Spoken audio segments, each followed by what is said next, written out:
Halo Studio Lovers, Indonesia memang menjadi negara yang tengah menjadi sorotan internasional mengingat peran-peran presidensinya dalam G20 2022 dan ASEAN 2023. Beberapa pakar juga sudah menjabarkan segala keuntungan yang akan didapatkan Indonesia jika bergabung dengan BRICS.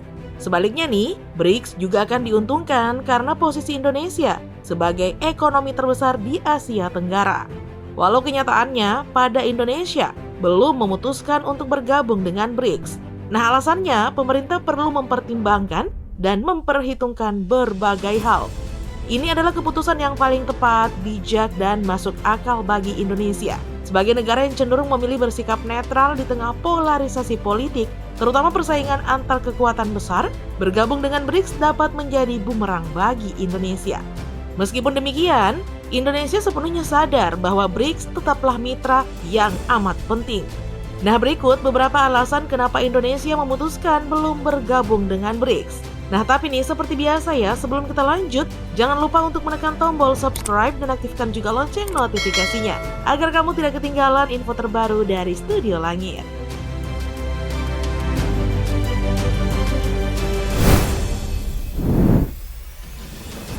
Sejarah BRICS. Dalam sejarahnya, BRICS yang anggotanya terdiri dari negara ekonomi berkembang, yaitu Brasil, Rusia, India, Cina, dan Afrika Selatan, bertujuan mempromosikan kerjasama selatan-selatan atau antara negara berkembang. Kemitraan mencakup berbagai bidang seperti ekonomi, perdagangan, politik, dan pembangunan sosial. Nah, perlu diketahui nih Studio Lovers, BRICS pertama kali diinisiasi oleh Rusia pada 2009 untuk menciptakan kekuatan keseimbangan terhadap kelompok ekonomi negara maju Group of Seven atau G7 yang beranggotakan Kanada, Prancis, Jerman, Italia, Jepang, Inggris, dan Amerika Serikat. Akan tetapi nih Studio Lovers, seiring dengan perkembangan geopolitik global, baik BRICS dan G7 tidak bisa menghindari perluasan agenda mereka pada isu-isu politik dan keamanan global. Selama KTT BRICS misalnya, para pemimpin kelompok ini mengeluarkan pernyataan bersama yang mengekspresikan keprihatinan mereka tentang perang saat ini, menyerukan gencatan senjata segera. Walau begitu, Afrika Selatan, Cina, dan India juga tidak menyerukan kecaman terhadap invasi Rusia ke Ukraina. Meskipun Presiden Rusia Vladimir Putin tidak hadir dalam KTT karena adanya surat perintah penangkapan dari Mahkamah Peradilan Internasional atau ICC. Nah, sementara itu, Brasil tegas menolak bergabung dengan negara-negara barat untuk mengirimkan senjata ke Ukraina atau menjatuhkan sanksi terhadap Moskow. Nah, ini bertolak belakang dengan hasil G7 Summit bulan Maret lalu yang cenderung mengonsolidasikan kekuatan untuk mendukung Ukraina dan menjatuhkan sanksi yang lebih berat pada Rusia. Artinya nih, secara tidak langsung, BRICS memberikan panggung bagi anggotanya untuk melawan hegemoni barat yang dipimpin Amerika Serikat. Sentimen anti-barat dalam BRICS ini bertolak belakang dengan prinsip-prinsip kebijakan luar negeri bebas aktif Indonesia.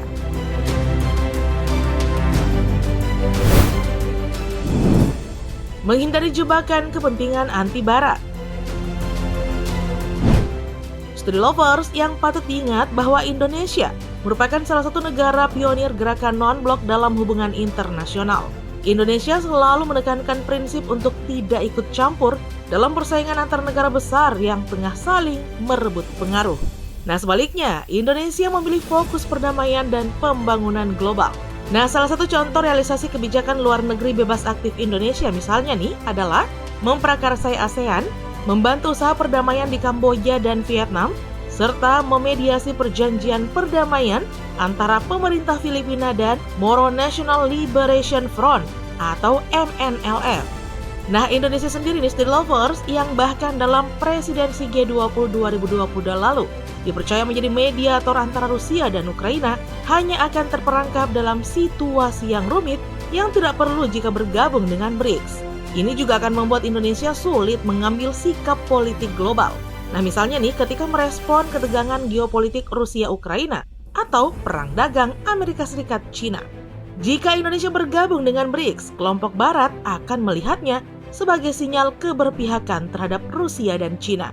Nah, hal ini bisa sangat mempengaruhi hubungan diplomatik Indonesia dengan Amerika Serikat, China, maupun Rusia yang selama ini baik-baik saja.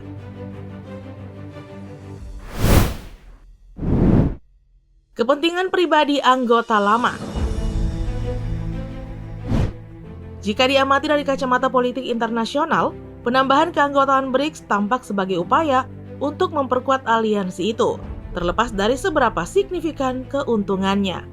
Nah, China sendiri nih Studi Lovers sebagai negara ekonomi terbesar dalam BRICS, tampaknya mendukung penambahan anggota demi memperkuat pengaruhnya sendiri di tatanan global. Rusia yang terisolasi dan tengah mendapatkan sanksi dari Barat juga membutuhkan sekutu baru akibat dampak dari perang yang berlarut-larut di Ukraina. India dan Brasil memilih pendekatan yang lebih hati-hati karena tidak ingin terjebak dalam polarisasi. Sementara itu, Afrika Selatan, negara dengan ekonomi terkecil dalam kelompok ini, mengundang negara-negara Afrika untuk bergabung BRICS guna memperkuat kawasan Afrika. BRICS tetap penting bagi Indonesia. Nah, Studi Lovers, meskipun belum bergabung dengan BRICS, Indonesia sepenuhnya menyadari betapa pentingnya BRICS sebagai mitra diplomasi, terutama dalam hal ekonomi. Nah, kehadiran Presiden Jokowi bersama Menteri Retno Marsudi dan Menteri Koordinator Bidang Kemaritiman dan Investasi, Luhut Panjaitan, di Johannesburg lalu, tidak lepas dari kepentingan bilateral Indonesia dan kepentingan regional sebagai Ketua ASEAN 2023. Dengan total nilai ekonomi mencapai 33,6% dari produk domestik bruto atau PDB global dan mewakili 45% dari total populasi dunia, BRICS jelas merupakan mitra yang strategis bagi ASEAN. Bagi negara-negara berkembang seperti di Asia Tenggara, BRICS dapat membantu pertukaran teknologi, pengetahuan, dan perdagangan yang saling menguntungkan satu sama lain. Negara-negara BRICS juga terus mempromosikan de-dolarisasi untuk menghapus ketergantungan terhadap dolar Amerika Serikat sebagai mata uang internasional. Mereka mempromosikan pencapaian Bank Pembangunan Baru BRICS dalam mendanai berbagai proyek, memposisikannya sebagai bagian dari rencana pembangunan ekonomi blok tersebut. Langkah tersebut pada dasarnya sejalan dengan Indonesia, yang juga sedang menggiatkan penggunaan rupiah sebagai upaya mengurangi ketergantungan meminimalisasi penurunan nilai tukar terhadap dolar. Dalam hal ini, Studi Lovers, Bank Pembangunan Baru BRICS dapat membantu menguatkan mata uang rupiah sebagai alat transaksi internasional. Nah, pada akhirnya, meskipun BRICS mulai menjadi lebih pragmatis dan fokus pada agenda pembangunan dan perdagangan antara negara-negara berkembang, kemungkinan untuk menjadi proksi pertarungan kekuasaan negara-negara besar akan tetap ada. Oleh karena itu, Indonesia sudah mengambil keputusan bijak dengan tidak terburu-buru bergabung dengan BRICS.